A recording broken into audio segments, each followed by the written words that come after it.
We're here at Invictus Brewing Company in Blaine, Minnesota, proud sponsors of the Show of Thanks coming up at the Granada Theater on November 19th in Minneapolis to benefit Open Arms of Minnesota.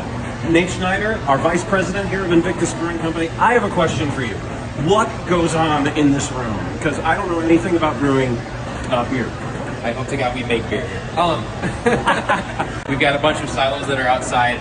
Everything gets fed in from outside in here, depending on what we have specialty grains, that kind of stuff. But it gets fed in over here to our mash tun. This is where we're going to add all of our ground up grains and hot water. That's going to help turn this specialty tea into some nice sugars that our yeast can eat to turn into alcohol.